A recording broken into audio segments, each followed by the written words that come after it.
할렐루야 샬롬 하고 인사합니다. 할렐루야 샬롬 샬롬 샬롬 샬롬 샬롬. 하나님 사랑합니다. 여러분 주 안에서 사랑합니다. 오늘 공동체 원리라는 제목으로 우리 신명기 1장 9절에서 18절까지 함께 합독했습니다. 역사는 하나님의 교과서다라는 말이 있네요. 역사는 지나간 과거의 일들을 말하는 거죠. 우리는 역사에서 하나님에 대해서, 하나님의 하신 일에 대해서, 인생에 대해서 배우게 되고, 과거는 또한 현재와 미래의 지침서가 되기도 합니다. 그렇기 때문에 지난날의 잘못을 되풀이하지 않으려고 과거의 역사를 또한 배우고 뒤돌아보죠. 역사를 보고도 깨닫지 못한다면 발전이 없다. 1장 1절에서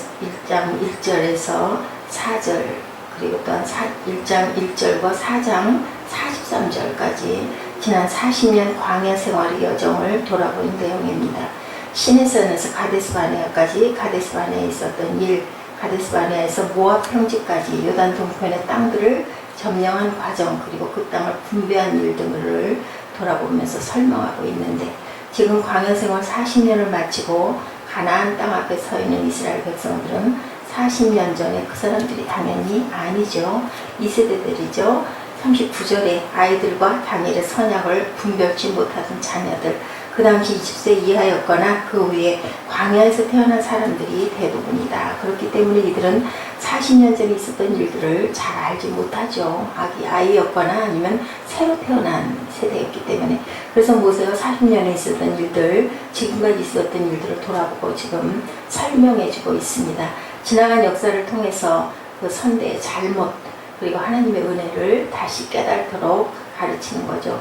9절에서 18절은 이스라엘 조직성에 대해서 말씀합니다. 출애굽기 18장을 보면 그들이 애굽에서 막 나와서 시내산을 향해 가고 있을 때 하나님께서 모세의 장인 이드로를 통해 지혜를 주시고 조직을 구성하게 함으로 효율적으로 공동체를 이끌게 하신 사건이 있었죠. 19장을 세워라, 59장을 세워라. 혼자서 그 모든 일을 다 재판하고 판단할 수가 없다, 힘들어서 안 된다라는 충고하는 장면이 나오는 걸 우리가 압니다. 9절에 그때 내가 너에게 말하 이르기를 나는 홀로 너희 짐을 질 수 없도다. 이 모세가 이렇게 얘기하죠. 그때까지만 해도 모세 혼자서 모든 사람들을 일일이 상대하고 잘잘못을 가르치고 지도해 줬었죠. 그러나 그렇게 하는 것은 효과적인 방법이 못 된다. 우리가 여기서도 무슨 일을 하든지 혼자 할 수는 없고 서로 분담해서 나누어서 해야 된다라는 것을 우리에게 말씀하고 있습니다. 왜일까요? 백성들의 숫자가 혼자 감당하기에 너무 많았기 때문이죠. 10절에 너희 하나님 야훼께서 너희를 번성케 하셨으므로 너희가 오늘날 하늘의 별같이 많거니와. 하나님께서 창세기 15장에 아브라함에게 약속하신 대로 자손들이 하늘의 별같이 땅의 모래같이 많아진 거죠. 민수기 1장에서 보는 대로 애굽에서 나온 이스라엘 백성들은 20세 이상 남자만 60만 명이 넘었고 여자와 아이까지 합하면 200만 명이 넘었습니다. 뿐만 아니라 또 숫자가 앞으로도 점점 늘어날 것이라는 거죠. 그리고 점점 더 많아져야 하는 건데 그래야 그 넓은 가나안 땅을 점령해서 관리를 할 수 있고 강대국이 될 수 있기 때문에 일단은 국민이 많아야 된다는 겁니다. 11절에 너희 열조의 하나님 야훼께서 너희를 현재보다 1000배나 많게 하시면 너에게 허락하신 것과 같이 너에게 복 주시기를 원하노라 이렇게 말씀하죠. 그러므로 이 많은 사람들을 모세 혼자서 돌볼 수는 없다. 효과적이지 못하다. 한 공동체가 발전하고 성장하려면 여러 사람들이 일을 분담해야 된다. 몇몇 사람에게 일을 맡기고 몇몇 사람이 도맡아서 일하면 공동체는 발전할 수가 없다. 많은 일들을 그리고 큰 일들을 효과적으로 감당할 수가 없다. 교회들도 그래서 목장이 있고 셀이 있고 그죠? 10명씩 12명씩 나눠가지고 하나씩 분담을 시킵니다. 그렇게 해서 거기서 또 이렇게 예배를 드리게 하고 그렇게 해서 늘 함께 또 모일 때도 있고 또 어떤 그 교회는 목장들이 있는 교회는 목장에 1년에 몇 번 아니면 한 달에 한 번씩 나가서 거기서 예배들을 드리기도 합니다. 그래서 좋은 일꾼, 좋은 지도자들 자꾸 양성해내는 그런 것을 우리가 볼 수가 있습니다. 참 하나님께서 말씀하신 성경의 말씀이 하나도 버릴 게 없다라는 것. 그 옛날에도 이런 지혜가 있었어요. 이렇게 일을 분담하기 위해서 조직성을 잘 구성을 해야 되고 거기서 1000부장, 100부장, 50부장, 10부장을 군대 조직들로 계급을 나눠가지고 맡겨서 일을 시켰습니다. 그렇게 책임을 나눠줬죠. 하나님의 교회도 하나님의 군대, 그리스도인들은 그리스도의 군사들이다. 이 땅에 살면서 광야의 세상을 살면서 하나님의 나라를 향해 달려가면서 영적 싸움을 우리가 항상 해야 되기 때문이다. 에베소서 6장 12절입니다. 우리의 씨름은 혈과 육에 대한 것이 아니요 정사와 권세와 이 어두움의 세상 주관자들 하늘에 있는 악의 영들을 대함이라. 디모데후서 2장 3절에 내가 그리스도 예수의 좋은 군사로 나와 함께 고난을 받을지니, 군사라고 표현하고 있죠. 에스겔 37장에는 해골골짜기에서 마른 뼈가 살아나 하나님의 군대가 되었다. 군대가 전쟁을 잘하기 위해서는 세 가지가 필요하다. 첫째는 훈련이 잘 되어야 되고, 또한 훈련이 되어 있지 않은 군대는 전투력이 떨어져 전쟁에서 승리할 수가 없죠.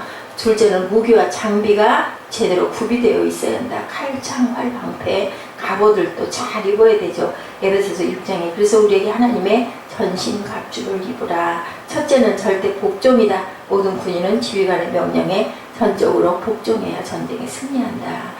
우리의 신앙생활은 영적 군사로 영적 싸움의 훈련을 받는 과정이죠. 가장 중요한 것은 누구? 사람이다. 아무리 조직을 그렇듯 잘 구성하더라도 그에 맞는 좋은 사람이 없으면은 승리할 수 없죠. 성공할 수 없죠. 각각 자리에 맞는 좋은 사람이 있어야 그 조직이 잘 돌아가게 되어 있고, 그래서 군의 자격이 중요하고 그 기준에 맞는 사람을 뽑아 세워야 된다. 어느 목사님이 토요일에 설교 준비를 하는데 어린아들이 놀아달라고 하더랍니다. 그래서 오래된 잡지에서 세계 지도를 찾아 여러 조각으로 자른 후 맞춰오라고. 그렇게 해서 이제 뭘 좀 하라고 하고 이제 아빠도 뭘 하려고 그랬겠죠. 그렇게 했더니 애가 놀랍게도 10분 만에 다 맞춰갖고 왔더래요. 어떻게 지도 뒤에 그 뒤에 있는 사람 얼굴이 있었는지 찢어진 사람의 얼굴을 맞추니까 자동적으로 세계 지도가 맞춰졌다는 거예요. 오늘날 세계의 모든 문제점들은 뭘로? 사람의 문제다. 제도나 조직이나 법이나 규범이 문제가 아니고 사람이 찢어지고 깨어진 모습이 회복되면 세상의 모든 문제가 해결된다는 거죠. 죄로 일그러지고 깨어진 하나님의 형상을 회복하는 것이 가장 중요하다. 사회에서는 사람을 뽑을 때도 기준이 있죠. 대개는 능력, 기술, 지식, 경험들을 보는데 경우에 따라서는 인맥을 또한 따지기도 하고 출신 학교를 따지기도 하죠. 직종에 따라서는 신체 조건이나 외모를 보기도 합니다. 그래서 그런 기준에 맞추려고 여러 가지 준비들을 합니다. 하나님의 군대, 하나님의 백성의 공동체, 하나님의 교회는 무엇을 기준으로 사람을 세우고 일꾼을 세워나가야 될까? 성경 전체를 보면 크게 두 가지를 기준으로 합니다. 영성 그리고 인성. 능력, 기술, 지식, 경험 등은 영성과 인성이 있음 다음이다. 13절에 너희의 각 지파에서 지혜와 지식이 있는 유명한 자를 택하라. 내가 그들을 세워 너희 두령을 삼으리라.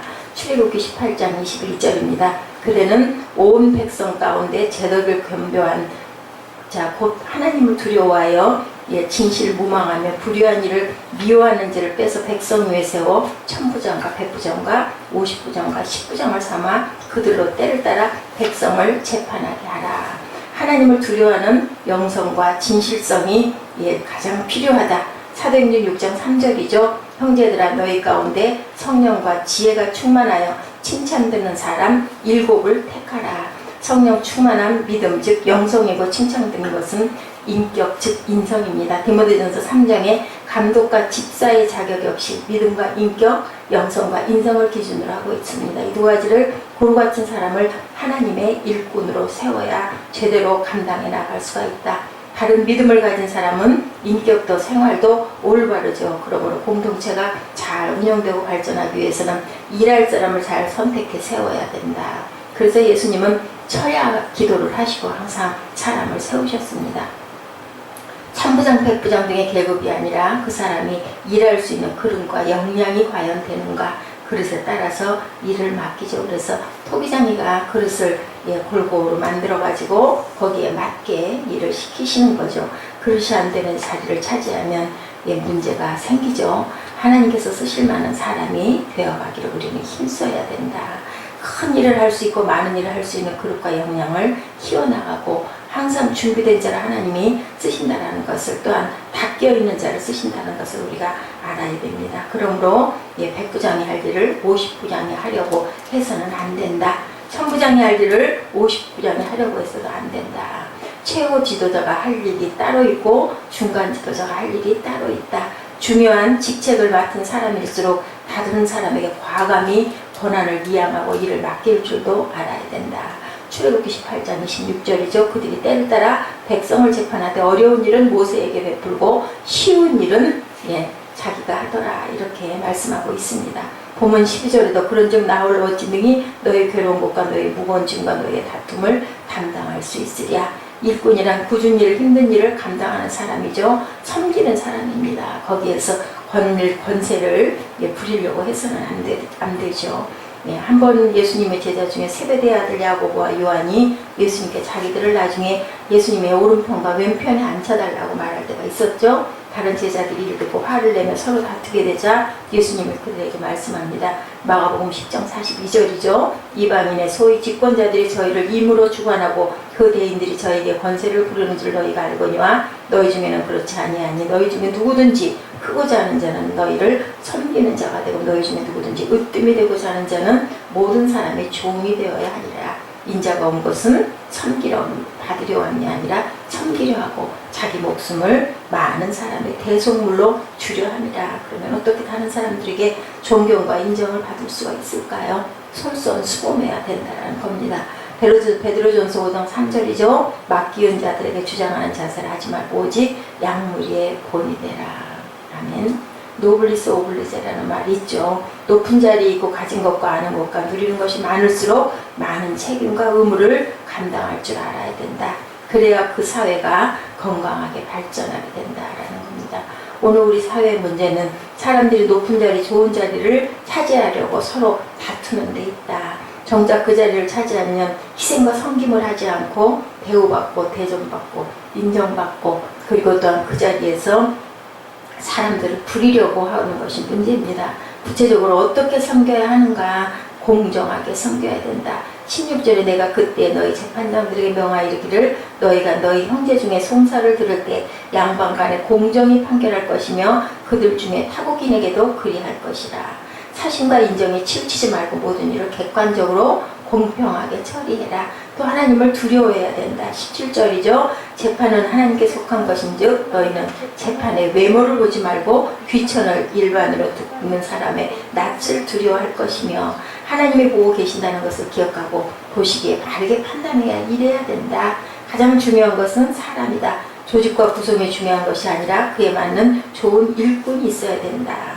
예수님은 12제자를 3년 동안 집중적으로 훈련하셔서 그들에게 세계의 복음화를 맡기셨고 그들이 온 세계에 복음을 전합니다. 그런데 그냥 되지 않죠. 성령이 임하고 나서 능력을 받고 나서 그 일을 감행하게 되죠. 사도행전 13장 22절이죠. 내가 이세 아들 다윗을 만나니 내 마음에 합한 사람이라 내 뜻을 다 이루게 하리라. 주의 마음에 꼭 드는 그런 사람이 되어야 될 것입니다. 이렇게 하나님께서는 그의 그릇을 각자에게 맞게 크고 작게 그리고 사람을 온전하게 잘 세워서 항상 하나님의 뜻을 성취하신다는 것 오늘 신명기 말씀을 통해서 잊지 마시고 우리가 닦인 그릇으로 훈련되는 저와 여러분 되시기를 주님의 이름으로 축복합니다. 기도하시겠습니다.